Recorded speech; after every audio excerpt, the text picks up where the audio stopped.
1971 south Asia का माहौल बहुत टेंस था। पिछले कुछ सालों से इंडिया और पाकिस्तान के बीच पॉलिटिकल और मिलिट्री टेंशन लगातार बढ़ रहा था। 1965 की वॉर के बाद दोनों देश एक दूसरे पे शक करते थे और उस शक के बीच इंटेलिजेंस एजेंसीज एक साइलेंट वॉर लड़ रही थीं। इस बैकग्राउंड में पाकिस्तान के अंदर एक और क्राइसिस उभर रहा था, ईस्ट पाकिस्तान का political and cultural uprising. Dhaka में शेख मुजीबुर रहमान और उनके अवामी लीग सपोर्टर्स बंगाली आइडेंटिटी के लिए आवाज उठा रहे थे। वेस्ट पाकिस्तान की सरकार और आर्मी को लग रहा था कि उनका कंट्रोल कमजोर पड़ रहा है। उस टाइम पाकिस्तान एक्चुअली दो हिस्सों में डिवाइडेड था, वेस्ट पाकिस्तान और ईस्ट पाकिस्तान। इनके बीच लगभग 1600 किलोमीटर का डिस्टेंस था, जिसके बीच इंडिया का टेरिटरी आता था। यानी अगर पाकिस्तान को अपने प्लेन्स से वेस्ट से ईस्ट जाना होता था तो उन्हें इंडियन एयर स्पेस के ऊपर से फ्लाई करना पड़ता था। ये ओवरफ्लाइट रूट उनके लिए एक लाइफलाइन था, सप्लाई, कम्युनिकेशन और मिलिट्री कोऑर्डिनेशन के लिए। इंडिया के लिए ये एक स्ट्रेटेजिक ऑब्जर्वेशन पॉइंट था। Intelligence agencies, specially raw research and Analysis wing, जो उस वक्त RN काओ के लीडरशिप में काम कर रही थी, ये सब क्लोजली मॉनिटर कर रही थी। रॉ उस समय नया था, 1968 में बना था, लेकिन इंदिरा गांधी के अंडर ये तेजी से ग्रो कर रहा था और नेशनल सिक्योरिटी में इसका रोल बहुत बड़ा हो गया था। इसी दौरान कश्मीर का इशू भी अपने पीक पर था। श्रीनगर और मुजफ्फराबाद के बीच क्रॉस बॉर्डर मिलिटेंसी चल रही थी। Jammu and Kashmir liberation front यानी JKLF और नेशनल लिबरेशन फ्रंट जैसे ग्रुप्स एक्टिव थे, जिनका एम था कश्मीर को आजाद कराना। इन ग्रुप्स के अंदर एक नाम उभरता है, हाशिम कुरैशी। हाशिम एक यंग कश्मीरी लड़का था, सिर्फ अपनी आइडियोलॉजी और आज़ादी के जज्बे के साथ। उसका कजिन अशरफ कुरैशी भी उसके साथ इन्वॉल्व था। 1969-70 के दौरान हाशिम पाकिस्तान गया था और वहां उसने ट्रेनिंग और गाइडेंस ली मिलिटेंट ग्रुप से। पाकिस्तान के अंदर उसको हीरो की तरह ट्रीट किया गया, लेकिन कुछ रिपोर्ट्स के मुताबिक इंडियन इंटेलिजेंस एजेंसीज उसके मूवमेंट को क्लोजली देख रही थी।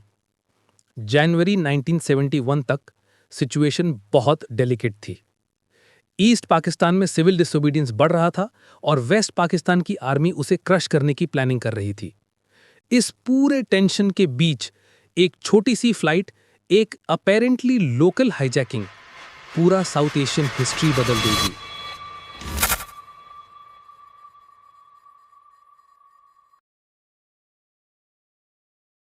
सुबह का टाइम था, 30 जनवरी 1971।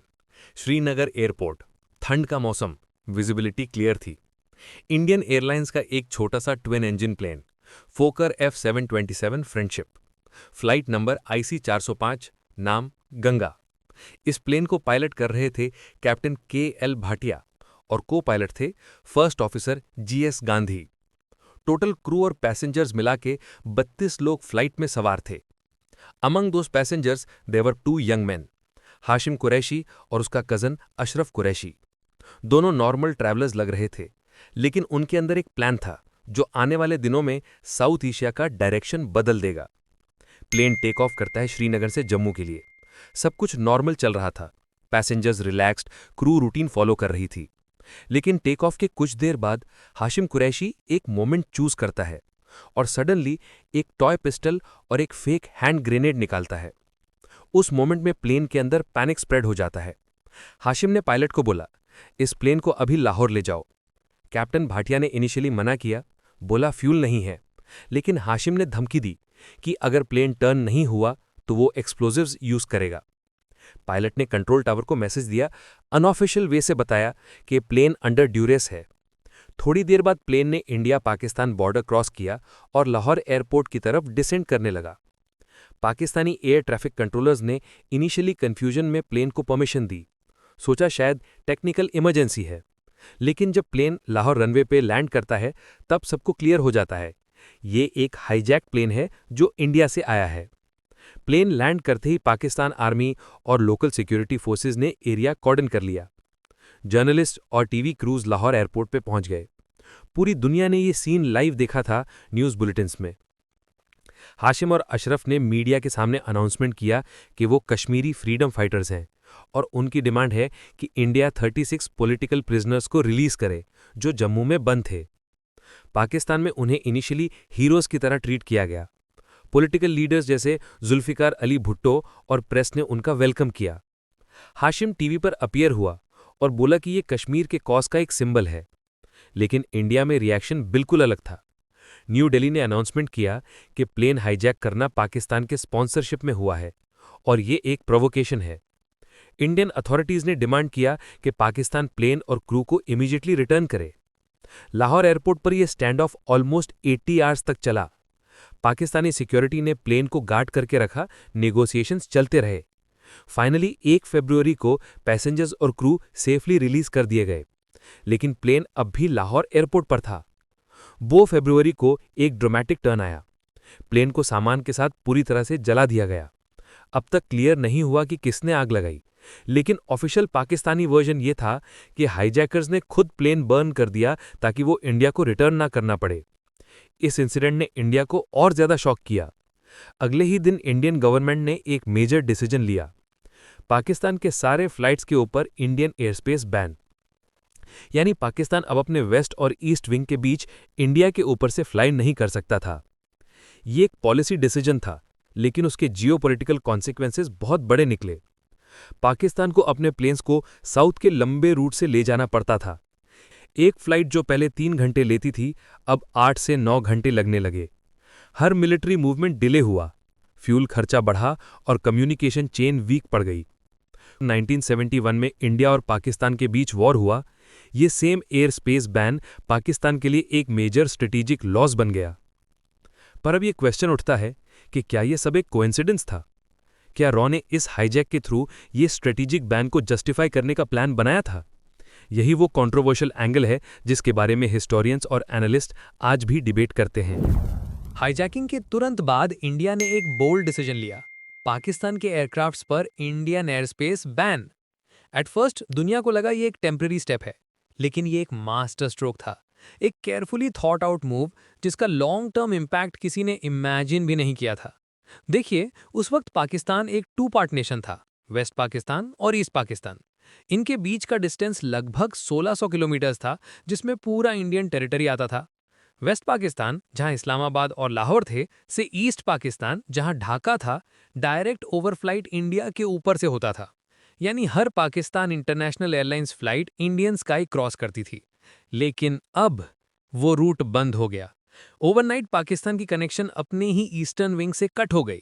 और ये सिर्फ एक फ्लाइट बैन नहीं थी, ये एक जियो स्ट्रेटेजिक चोक होल्ड थी। जो पहले 3 घंटे की फ्लाइट थी, वो अब 8-9 घंटे की बन गई। फ्यूल डबल, कॉस्ट डबल और कम्युनिकेशन टाइम ट्रिपल हो गया। पाकिस्तान के लिए ये एक लॉजिस्टिकल डिजास्टर था। और सबसे बड़ी प्रॉब्लम थी मिलिट्री सप्लाई। वेस्ट पाकिस्तान से ईस्ट पाकिस्तान में आर्मी ट्रूप्स और इक्विपमेंट भेजना ऑलमोस्ट इम्पॉसिबल हो गया। सी रूट पे भी इंडिया की नेवी मॉनिटरिंग कर रही थी। एयर रूट बंद था, तो बेसिकली ईस्ट पाकिस्तान एक आइलैंड स्टेट बन गया, अपनी सेंट्रल गवर्नमेंट से कट ऑफ। इंटेलिजेंस रिपोर्ट्स के मुताबिक ये सिचुएशन पाकिस्तान के अंदर पैनिक क्रिएट कर गई। मिलिट्री के अंदर एक रियलाइजेशन आया कि अगर इंडिया ने अब अटैक किया तो हम ईस्ट पाकिस्तान को डिफेंड नहीं कर पाएंगे। और एग्जैक्टली यही हुआ कुछ महीने बाद। मार्च 1971 में ईस्ट पाकिस्तान में सिविल वॉर स्टार्ट हुआ। वेस्ट पाकिस्तान की आर्मी ने ऑपरेशन सर्चलाइट लॉन्च किया और वहां पर रिप्रेशन शुरू हो गई। लाखों रेफ्यूजीज इंडिया में आए। इंदिरा गांधी की गवर्नमेंट ने पॉलिटिकल और ह्यूमैनिटेरियन स्टैंड ली और इंडिया ने इवेंचुअली मुक्ति बाहिनी को सपोर्ट करना स्टार्ट कर दिया। ये सब प्रोसेस रॉक के स्ट्रेटेजिक गाइडेंस के अंडर हुआ। आर.एन. काओ और उनकी टीम ने ईस्ट पाकिस्तान के रेजिस्टेंस ग्रुप्स को इंटेलिजेंस और ट्रेनिंग सपोर्ट दिया। ओवरफ्लाइट बैन के बाद इंडिया के पास एक क्लियर एडवांटेज था कि पाकिस्तान अब अपने ईस्ट विंग के ऊपर कंट्रोल लूज कर रहा था। इंटरनेशनल लेवल पर भी इंडिया का स्टैंड स्ट्रांग हुआ। इंडिया ने वर्ल्ड को बोला, देखो हम सिर्फ अपनी सिक्योरिटी के लिए एयर स्पेस बैन कर रहे हैं। लेकिन एक्चुअल में ये एक साइलेंट ब्लॉकेड था, बिना वॉर के पाकिस्तान को डिवाइड करने का एक लीगल और डिप्लोमेटिक तरीका। पाकिस्तान के अंदर ऑपोजिशन पार्टीज ने तब की गवर्नमेंट को ब्लेम किया कि हाईजैकिंग के इंसिडेंट पर उन्होंने स्लो रिस्पांस दिया और इंडिया ने उसका पूरा फायदा उठा लिया। आईएसआई के अंदर भी इंटरनल डिबेट्स हुई। कुछ लोगों ने कहा कि हाईजैकर्स एक्चुअली रॉ के पॉन थे, कुछ ने कहा यह सिर्फ बैड लक था, पर आउटकम सबके सामने था। पाकिस्तान अपनी ही टेरिटरी के एक हिस्से तक पहुंच नहीं पा रहा था। और जब दिसंबर 1971 में वॉर हुआ तब ये एयर ब्लॉकेड एक डिसाइसिव फैक्टर बन गया। इंडिया ने ईस्टर्न फ्रंट पर फुल स्केल अटैक लॉन्च किया, एयर स्ट्राइक्स, नेवल ब्लॉकेड्स और मुक्ति बाहिनी के ग्राउंड सपोर्ट के साथ। पाकिस्तान का ईस्ट विंग आइसोलेट था, रीइंफोर्समेंट इम्पॉसिबल थी। With in just 13 days Dhaka fall हो गया, बांग्लादेश एक इंडिपेंडेंट नेशन बन गया और इस पूरे प्रोसेस का पहला डोमिनो था गंगा हाईजैकिंग और उसके बाद का एयर स्पेस बैन। और अगर आप मिलिट्री स्ट्रैटेजी के एंगल से देखें तो ये इंसिडेंट एक क्लासिक एग्जाम्पल है, कैसे एक नॉन मिलिट्री इवेंट को यूज करके एक मिलिट्री एडवांटेज क्रिएट किया जा सकता है। इंडिया ने किसी बुलेट के बिना पाकिस्तान के एक विंग को वीकन कर दिया और उस वीकनिंग ने वॉर के आउटकम को ऑलमोस्ट डिसाइड कर दिया। जब हाईजैकिंग खत्म हुई और गंगा का धुआं लाहौर के आसमान में उठ रहा था, तो दोनों देशों के इंटेलिजेंस डिपार्टमेंट्स के अंदर एक साइलेंट वॉर शुरू हो गया। एक तरफ पाकिस्तान बोल रहा था ये रॉ का ऑपरेशन है, दूसरी तरफ इंडिया कह रहा था ये पाकिस्तान के टेररिस्ट ने किया है। लेकिन एक्चुअल ट्रूथ कहीं बीच में छुप गया। चलिए स्टेप बाय स्टेप देखते हैं कि रॉ का नाम इसमें आया कहां से। पहला, हाशिम कुरैशी का बैकग्राउंड। हाशिम कुरैशी एक कश्मीरी यूथ था, 1960s के एंड में श्रीनगर में रहता था। उसका कनेक्शन था नेशनल लिबरेशन फ्रंट यानी NLF के लीडर मकबूल भट्ट से, जो लेटर JKLF यानी Jammu and Kashmir liberation front का फाउंडर बना। 1969 में पाकिस्तानी इंटेलिजेंस ने क्लेम किया कि हाशिम रॉ के कांटेक्ट में था, पर इंडियन साइड के रिकॉर्ड्स के हिसाब से हाशिम को एक छोटी क्रॉस बॉर्डर स्मगलिंग केस में अरेस्ट किया गया था और फिर रिलीज कर दिया गया था। कुछ हिस्टोरियंस का कहना है कि रॉ उस वक्त कश्मीर में एक्टिव था, कोवर्ट ऑपरेशंस के लिए रिक्रूटमेंट कर रहा था, लेकिन कोई डॉक्यूमेंटेड एविडेंस नहीं मिला कि हाशिम ऑफिशियली रॉ एजेंट था।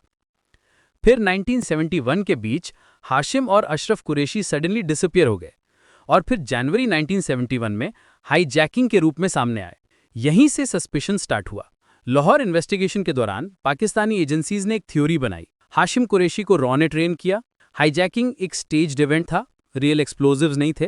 प्लेन का नाम गंगा इंटेंशनली चूज किया गया ताकि इवेंट सिंबॉलिक लगे। पर्पस, इंडिया को लीगल जस्टिफिकेशन मिल जाए पाकिस्तान के एयर स्पेस को बैन करने का। उन्होंने ये भी क्लेम किया कि हाईजैकिंग के बाद प्लेन को बर्न करना भी प्री प्लान था ताकि प्रूफ डिस्ट्रॉय हो जाए। पाकिस्तान के न्यूज़पेपर्स जैसे डॉन और जंग ने इस एंगल को हेविली पुश किया। टीवी पर कमेंटेटर्स ने बोला इंडिया ने एक फॉल्स फ्लैग ऑपरेशन किया। फिर जुडिशियल इंक्वायरी हुई। जस्टिस नूरुल आरिफीन कमीशन ने अपनी रिपोर्ट में लिखा, the hijacking of Ganga was engineered by Indian intelligence agencies to achieve strategic objectives। पर जब कमीशन से पूछा गया कि क्या आपके पास प्रूफ है, तो जवाब था एविडेंस सर्कमस्टेंशियल है, यानी कोई डायरेक्ट प्रूफ नहीं। रॉ यानी रिसर्च एंड एनालिसिस विंग उस वक्त एक रिलेटिवली न्यू एजेंसी थी, founded in 1968 by RN Kao. Indira Gandhi personally involve थी इस एजेंसी के मेजर डिसीजंस में। रॉ का मेन फोकस था पाकिस्तान और चाइना पर इंटेलिजेंस गैदर करना, और 1971 तक ईस्ट पाकिस्तान पर उनका स्पेशल डेस्क ऑलरेडी बन चुका था। लेकिन हाईजैकिंग पर रॉ ने कभी कोई ऑफिशियल या अनऑफिशियल कमेंट नहीं दिया। ना RN काओ ने, ना उनके सीनियर ऑफिसर्स ने कभी पब्लिकली बोला कि ये उनका ऑपरेशन था। सब कुछ क्लासिफाइड रहा। इवन डेकेड्स लेटर जब रॉ के रिटायर्ड ऑफिसर्स जैसे बी रमन, विक्रम सूद और AS दुलत ने अपनी मेमोइर्स लिखे, किसी ने गंगा हाईजैकिंग को कंफर्म नहीं किया। बस एक चीज कॉमन थी, सबने ये माना कि इंडिया ने उस इंसिडेंट का फुल एडवांटेज लिया। यानी शायद रॉ ने प्लान नहीं बनाया, लेकिन सिचुएशन को स्ट्रेटेजिकली एक्सप्लॉइट किया। हिस्टोरियंस ने लिखा that no concrete evidence exists of Indian intelligence involvement, but the sequence of events strongly suggests that India used the hijacking to justify a move that was already under consideration, the airspace ban। यानी aerospace ban शायद पहले से plan था, hijacking ने बस एक perfect political reason दे दिया। ये क्लासिक प्लॉजिबल डिनाइबिलिटी केस था, जहां एक इवेंट नेचुरल लगता है लेकिन उसका टाइमिंग और आउटकम किसी डीप स्ट्रैटेजी के साथ अलाइन कर जाता है। और यही गंगा हाईजैकिंग के केस में सबसे रियलिस्टिक एक्सप्लेनेशन लगती है। हाशिम ने अपनी रिलीज के बाद 1980s और 1990s में मल्टीपल इंटरव्यूज दिए। उसने हर बार रॉ के इन्वॉल्वमेंट को डिनाई किया। उसके एग्जैक्ट वर्ड्स थे, मैं रॉ का एजेंट नहीं था, मैं कश्मीरी कॉल्स के लिए फाइट कर रहा था, मुझे किसी ने मैनिपुलेट नहीं किया। लेकिन पाकिस्तान में उसके खिलाफ परसेप्शन कभी चेंज नहीं हुआ। वहां उससे रॉ ऑपरेटिव के लेबल से ही याद रखा गया। आज भी हाशिम कुरैशी नेदरलैंड्स में रहता है और ओपनली बोलता है, हाईजैकिंग गलत था लेकिन रॉ का हाथ नहीं था, मुझे दोनों देशों ने अपने प्रोपेगेंडा के लिए यूज किया। अगर आप इंटेलिजेंस एनालिसिस एंगल से देखें तो एक पॉसिबिलिटी लगती है कि रॉ ने डायरेक्टली नहीं, इनडायरेक्टली इन्फ्लुएंस जरूर किया हो। कुछ एक्स डिप्लोमैट्स के हिसाब से रॉ को हाईजैकिंग के प्लान्स का प्रायर नॉलेज था और उन्होंने डेलिबरेटली इंटरवीन नहीं किया क्योंकि उन्हें पता था कि अगर ये इंसिडेंट हुआ तो इंडिया के पास पाकिस्तान के एयर स्पेस बैन करने का लीगल एक्सक्यूज मिल जाएगा। ये थियरी कोवर्ट ऑपरेशंस के हैंड्स ऑफ स्ट्रैटेजी के पैटर्न से मिलती है, जहां एजेंसी खुद ऑपरेशन नहीं करती लेकिन उसके आउटकम्स को पॉलिसी ऑब्जेक्टिव के लिए यूज करती है। और यही गंगा हाईजैकिंग के केस में सबसे रियलिस्टिक एक्सप्लेनेशन है। तो क्या रॉ इन्वॉल्व था? हो सकता है, डायरेक्टली नहीं, पर स्ट्रेटेजिकली अवेयर, पॉलिटिकली रेडी और डिप्लोमेटिकली प्रिपेयर्ड जरूर था। और result, Pakistan divided, Bangladesh born. एक हाईजैकिंग जो सिर्फ न्यूज हेडलाइन लग रही थी, वो एक्चुअली 1971 के वॉर का साइलेंट ट्रिगर बन गई। किसी ने कहा था, इन intelligence the truth is never black and white, it's always shades of grey. Operation Ganga भी वही ग्रे जोन थी, जहां ट्रूथ, टाइमिंग और स्ट्रैटेजी एक ही प्लेन पे मिल गए।